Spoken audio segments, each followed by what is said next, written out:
এই মুহূর্তে দরকার নির্বাচিত সরকার। এটাই হলো আমাদের স্লোগান এবং এটাই এই মুহূর্তে সবচেয়ে গ্রহণযোগ্য স্লোগান। জনগণের দাবি একটাই, কি কারণে যে দীর্ঘ 17 বছর যাবৎ আমরা একটি নির্বাচিত সরকারের জন্য অপেক্ষা করছি। আন্দোলন করেছে এই পর্যন্ত,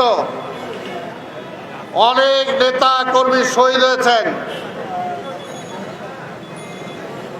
কিন্তু এখনো আমরা সেই নির্বাচনও পাই নাই, সেই গণতন্ত্রও পাই নাই।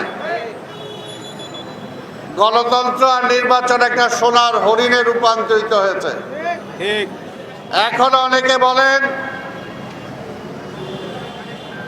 যেমনি শেখ হাসিনা বলতো নির্বাচন কেন দিব, ওই তারেক আইসা দেশ চালাবে এটার জন্য।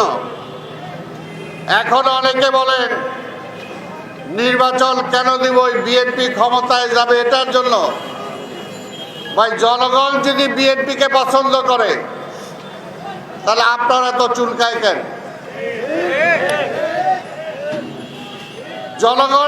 জনগণের অধিকার, জনগণ ঠিক করবে দেশ পরিচালনা কে করবে। জনগণ বুঝে না, ওনারা 40-50 জনই সবচেয়ে বুঝদার। এই দেশে ওনাদের চেয়ে আর বেশি কেউ বুঝে না। তাহলে যারা বুঝদার,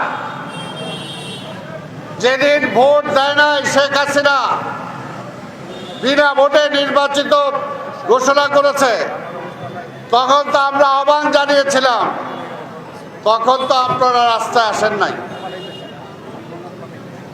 আমরা বলেছি এই আন্দোলন, এই ভোটের অধিকারের আন্দোলন, এই গণতন্ত্র শুধু বিএনপির জন্য না, সকল রাজনৈতিক দলের জন্য দরকার, এমনকি আওয়ামী লীগের জন্যও দরকার।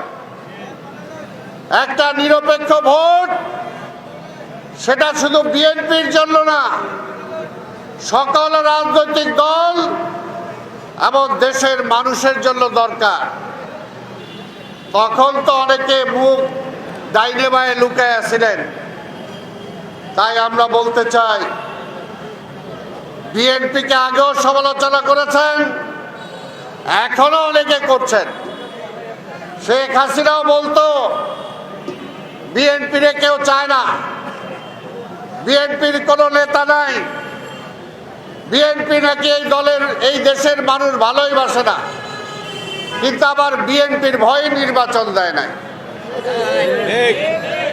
এখনো যারা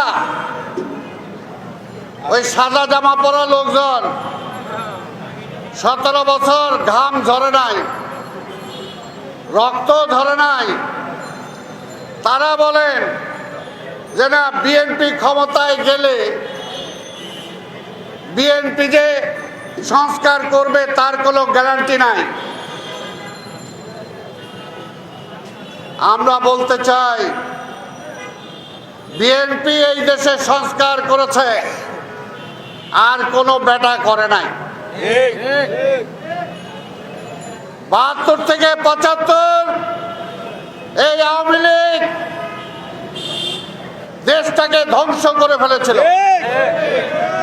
জিয়া রহমান আসার পরে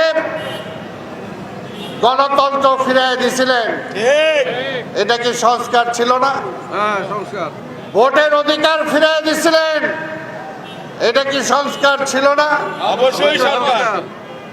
কৃষি বলেন, শিল্প বলেন, বাণিজ্য বলেন, পররাষ্ট্রনীতিতে বলেন, সব কিছুতে তিনি সংস্কার করেছিলেন। তিনি উপমহাদেশের রাজনীতিকে, ওই বড় ভাই যারা মনে করে নিজেদেরকে ভারত, তাদের হাত থেকে সুষমভাবে নিয়ে আসার জন্য তিনি সার্ক গঠন করেছিলেন। এটা কি সংস্কার ছিল না?